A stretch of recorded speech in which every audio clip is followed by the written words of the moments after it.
अस्सलाम वालेकुम everyone, this is me doctor Insha Shahzad and welcome back to my YouTube channel.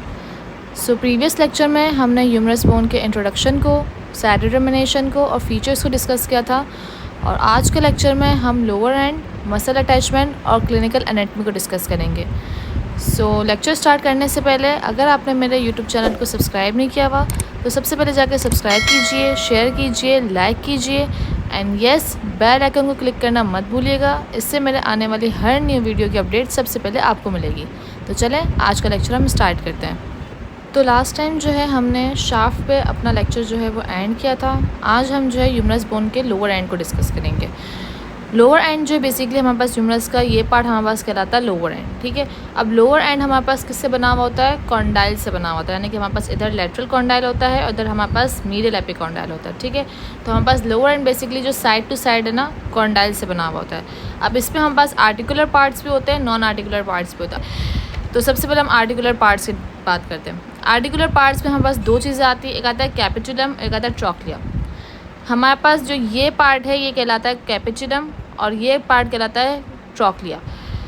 Capitulum basically हमारे पास एक rounded projection होती है, यहाँ पे आप देख सकते हैं बिल्कुल राउंड एक प्रोजेक्शन है, ठीक है, जो कि हमारे पास रेडियस के हेड के साथ जाके आर्टिकुलेट कर रहा होता है। और हमारे पास जो ट्रॉक्लिया है वो हमारे पास एक पुली शेप सरफेस होती है, ठीक है, जो कि हमारे पास अल्ना की जो एक ट्रॉक्लियर अल्ना बोन जब हम डिस्कस करेंगे तो उधर हम डिस्कस करेंगे उधर एक होती है ट्रॉक्लियर नोच, वहाँ पर जाके हमारे पास ट्रॉक्लिया जो है वो आर्टिकुलेट कर रहा होता है, ठीक है। अब हमारे पास का एक जो मैंने नोट लिखा है वो ये लिखा है कि हमारे पास ट्रॉक्लिया का जो मीडियल एज है वो हमारे पास 6 मिलीमीटर ज़्यादा प्रोजेक्ट डाउन हो रहा होता है as compare to the lateral edge, ठीक है, जिसके रिजल्ट में क्या आता है? कैरिंग एंगल की फॉर्मेशन होती है। कैरिंग एंगल भी हम आगे अपने फर्दर लेक्चर्स में जो है इसको डिटेल में पढ़ेंगे। तो अभी के लिए ये है कि हमारे पास जो ये आप देख सकते हैं ये ट्रॉक्लिया पूरा, ठीक है। अब ये ट्रॉक्लिया का जो मीडियल एज है और ये लेटरल एज है, ये हमारे पास जो मीडियल एज है वो हमारे पास आपको लोअर दिख रहा होगा as compare to the lateral edge, और यही चीज़ जो है ना हमारे पास कैरिंग एंगल की फॉर्मेशन करवा रही होती है, ठीक है। तो आर्टिकुलर पार्ट्स हमारे पास दो होते हैं, कैपिटुलम और ट्रॉक्लियर। कैपिटुलम हमारे पास हेड रेडियस के हेड के साथ आर्टिकुलेट करता है और ट्रॉक्लियर जो है वो हमारे पास ट्रॉक्लियर नोच ऑफ अल्ना के साथ आर्टिकुलेट करता है। अब हम बात करते हैं non articular part. Non articular part में सबसे पहले आता है हमारे पास मीडियल एपिकॉन्डाइल। तो हमारे पास ये जो है वो क्या है? हमारे पास मीडियल एपिकॉन्डाइल है और ये हमारे पास क्या है? लेटरल एपिकॉन्डाइल है, ठीक है। तो मीडियल एपिकॉन्डाइल हमारे पास क्या एक प्रोमिनेंट बोनी प्रोजेक्शन है जो कि हमारे पास मीडियल साइड ऑफ एल्बो पे हमें इजीली फील हो रही थी, यानी कि हमारे पास जो एल्बो है उसके अगर आप मीडियल साइड पर देखें तो हमारे पास एक ईजीली जो है ना एक बोनी प्रोमिनेंस जो है ना वो शो हो रही होगी, यानी फील हो रही होगी, इसको हम मीडियल एपिकॉन्डाइल कह रहे होते हैं, ठीक है। तो ये हमारे पास क्या है? मीडियल एपिकॉन्डाइल है। फिर आता है हमारे पास लेटरल एपिकॉन्डाइल, जो कि मैंने दिखाया, ये है हमारे पास लेटरल एपिकॉन्डाइल जो कि हमारे पास स्मॉलर होता है देन मीडियल एपिकॉन्डाइल। यहीं से आपको साफ वाज़ेह पता चल रहा होगा कि हमारे पास लेटरल एपिकॉन्डाइल मीडियल एपिकॉन्डाइल से स्मॉलर है। फिर आता है हमारे पास लेटरल सुप्राकॉर्डाइलर रिज, ठीक है।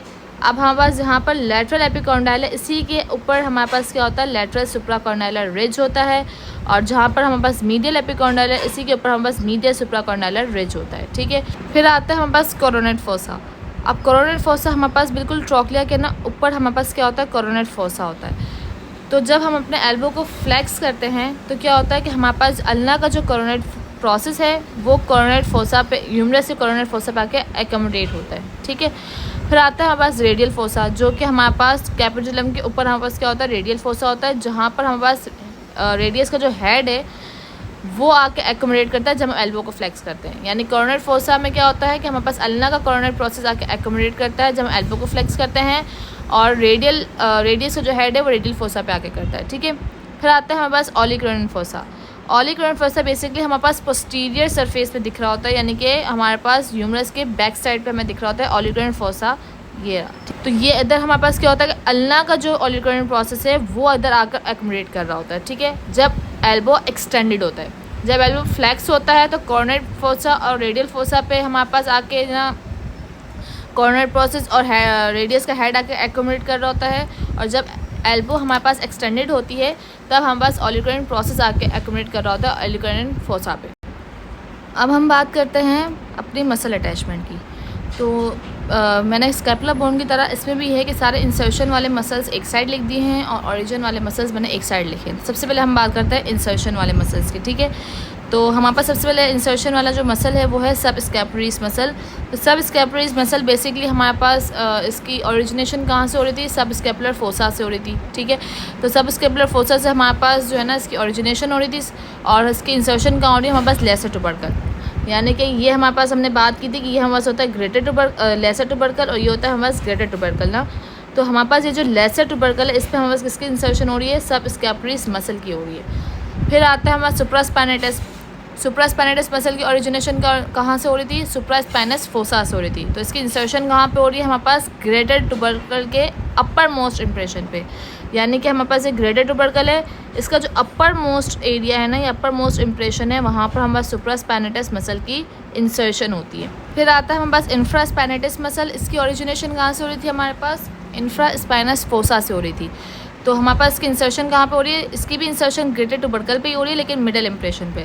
तो हम ये हमारे पास के एंटीरियर व्यू है ना ह्यूमरस का, हम पोस्टीरियर व्यू की बात करते हैं, ठीक है। यहाँ पर हमारे पास इजीली दिख रहा है। तो ये हमारे पास अपर मोस्ट इंप्रेशन है जहाँ पर सुप्रास्पाइनेटस मसल की इंसर्शन हो रही है। फिर ये है हमारे पास मिडल इंप्रेशन, ठीक है। ये ग्रेटर ट्यूबरकल ये इसका ये मिडल इंप्रेशन है। तो यहाँ पर हमारे पास किसकी इंसर्शन हो रही है, इंफ्रास्पाइनेटस मसल की हो रही है, ठीक है। फिर आता है हमारे पास टीरीज माइनर। टीरीज माइनर आपको याद होगा, टीरीज माइनर की जो है हमारे पास लेटरल बॉर्डर पे जो है हमारे पास इसकी ओरिजिनेशन हो रही थी स्कैपुला के, और इसकी इंसर्शन कहाँ पे होगी, हमारे पास ग्रेटर ट्यूबरकल के लोअर इंप्रेशन पे होगी, यानी कि हमारे पास ग्रेटर ट्यूबरकल ये इसका लोअर इंप्रेशन पे हमारे पास टीरीज माइनर की हो रही है। पर इंप्रेशन पे सुप्रास्पाइनेटस, मिडल इंप्रेशन पे इंफ्रास्पाइनेटस और लोअर इंप्रेशन पे टीरीज माइनर, ठीक है। फिर आता है बस pectoralis major muscle. Pectoralis major muscle की हमारे पास जो इंटर ट्यूबरकुलर सर्कस है, इंटर ट्यूबरकुलर सर्कस क्या होता है कि हमारे पास जो ग्रेटर ट्यूबरकल और लेसर ट्यूबरकल को आपस में सेपरेट कर रहा होता है, ठीक है। उसके लेटरल लिप पे हमारे पास पेक्टोरलिस मेजर मसल की इंसर्शन हो रही होती है, यानी कि हमारे पास लेटरल लिप कहाँ पे हो रहा होता है, ग्रेटर ट्यूबरकल के नीचे आता है, और मीडियल लिप हमारे पास लेसर ट्यूबरकल के नीचे आता है, ठीक है। तो हमारे पास ये जो लेटरल लिप है इंटर ट्यूबरकुलर सर्कस का, वहाँ पर इंसर्शन किसकी होगी, पेक्टोरलिस मेजर की होगी। फिर आता है हमारे पास लैटिस्मस डोर्साई मसल। इसकी हमारे पास इंसर्शन होती है floor of intertubercular circus, ठीक है। मैंने ITS लिखा है, शॉर्ट फॉर्म लिखा है इसका, तो उसकी फुल फॉर्म क्या है, इंटर ट्यूबरकुलर सर्कस है। तो हमारे पास जो इंटर ट्यूबरकुलर सर्कस का जो फ्लोर है वहाँ पर किसकी इंसर्शन हो रही होती है, लैटिस्मस डोर्साई मसल की हो रही होती है। फिर आता है हमारे पास टीरीज मेजर मसल।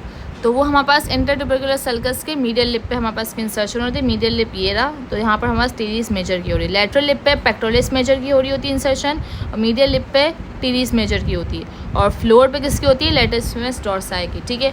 डेल्टॉइड की मसल की बात करें, डेल्टॉइड की हमने बात की थी जब हम ह्यूमरस बोन को के फीचर्स वगैरह डिस्कस करें, तो उसमें हमने बात की थी कि डेल्टॉइड ट्यूब्रोसिटी होती है हमारे पास, तो उस पर हमारे पास किसकी इंसर्शन हो रही थी, डेल्टॉइड मसल की हो रही थी, ठीक है। यहीं पर हमारे पास डेल्टॉइड ट्यूब्रोसिटी होती है, तो यहाँ पर हमारे पास डेल्टॉइड मसल की इंसर्शन होती है।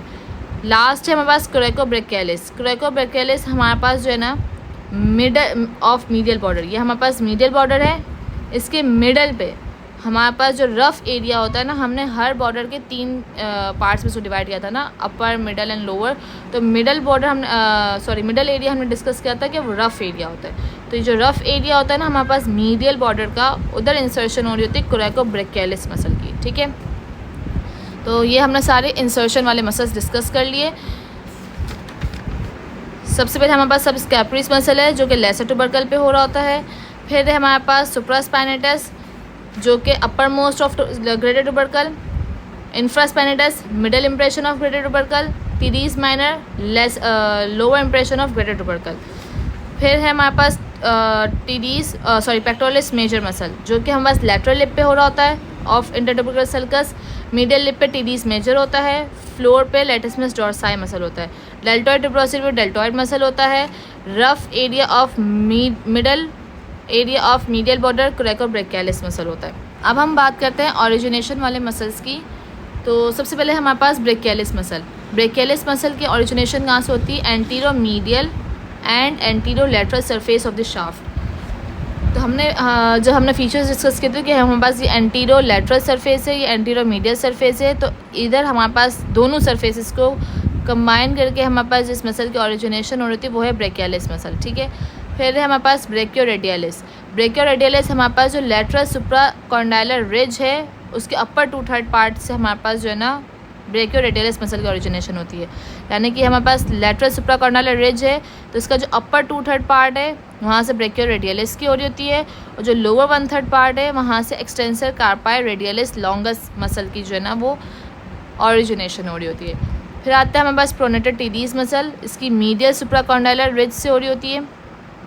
फिर आता है सुपरफिशियल फ्लेक्सर मसल, और ये हमारे पास जो है ना मीडियल एपिकॉन्डाइल के एंटीरियर एक्सपेक्ट से जो है हमारे पास ओरिजिनेट कर रहे होते हैं। ठीक है, यानी कि हमारे पास मीडियल एपिकॉन्डाइल है, ये बेसिकली हमारे पास कॉमन फ्लेक्सर ओरिजिन है। यानी कि जितने भी हमारे पास सुपरफिशियल फ्लेक्सर्स मसल है ना, फ्लेक्सर मसल, ठीक है, उनकी ये कॉमन ओरिजिनेशन पॉइंट है जहाँ से वो ओरिजिनेट कर रहे होते हैं, वो है मीडियल एपिकॉन्डाइल का एंटीरियर एक्सपेक्ट। ठीक है, फिर सुपरफिशियल एक्सटेंसर मसल की बात करें तो उनका कॉमन एक्सटेंसर मतलब इनका कॉमन जो ओरिजिनेशन पॉइंट है वो है लेटरल एपिकॉन्डाइल।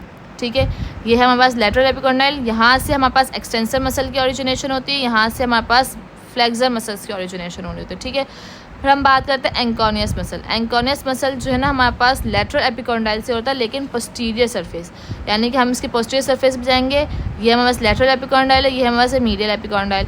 तो लेटरल एपिकॉन्डाइल के पोस्टीरियर सरफेस से हमारे पास किस मसल की ओरिजिनेशन होती है, वो है एंकोनियस। फिर है हमारे पास लेटरल हेड ऑफ ट्राइसेप ब्रेका है।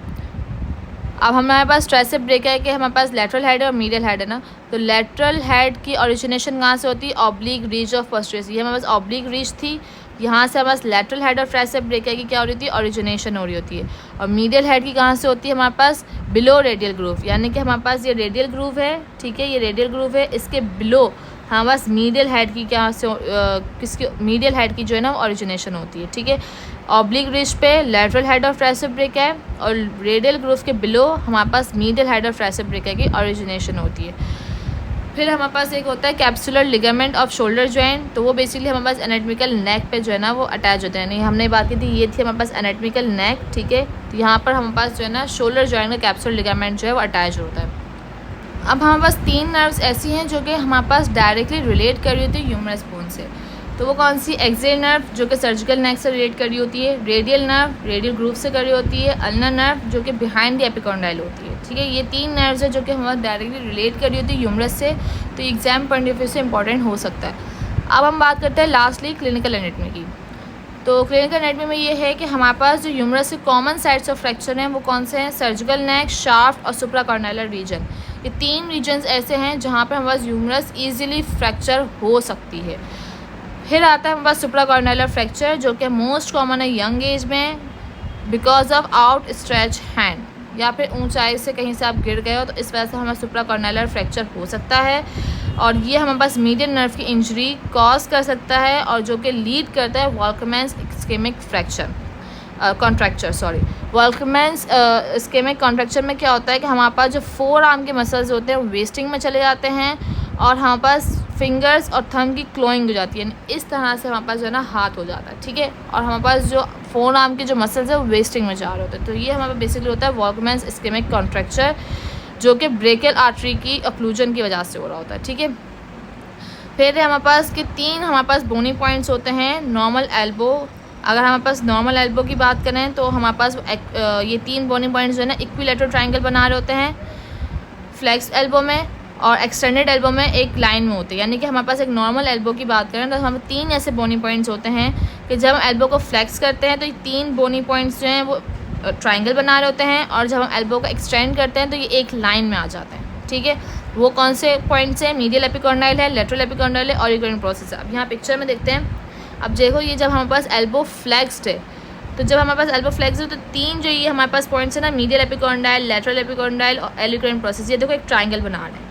और जब हमारे पास एल्बो एक्सटेंड हो गया तो तीनों पॉइंट्स एक लाइन में आ गए। ठीक है, तो हमारे पास ये एल्बो नॉर्मल एल्बो में ये कोई हमारे पास एबनॉर्मलिटी नहीं है। नॉर्मल एल्बो में हमारे पास ये 3 बोनी पॉइंट्स होते हैं जो कि फ्लेक्स में एक ट्रायंगल बनाते हैं और एक्सटेंशन में हमारे पास एक लाइन में आ जाते हैं। इसके अलावा क्लिनिकल एनाटॉमी में एक और पॉइंट है कि हमारे पास हेड ऑफ ह्यूमरस कॉमनली हमारे पास किस तरह डिसलोकेट होता है, तो वो इन्फीरियरली होता है। ठीक है, तो कॉमनली जो हेड ऑफ ह्यूमरस है वो हमारे पास इन्फीरियरली डिसलोकेट करता है। ठीक है, तो यहाँ पर हमारे पास ह्यूमरस बोन कंप्लीट होती है। इसके हमने हर चीज़ डिटेल में डिस्कस कर ली है, और इसके जितने भी मैंने शॉर्ट नोट्स बनाए हैं वो मैं अपने इंस्टाग्राम पेज पे जाके जो है वो अपलोड कर दूँगी, आप लोग वहाँ से देख लीजिएगा।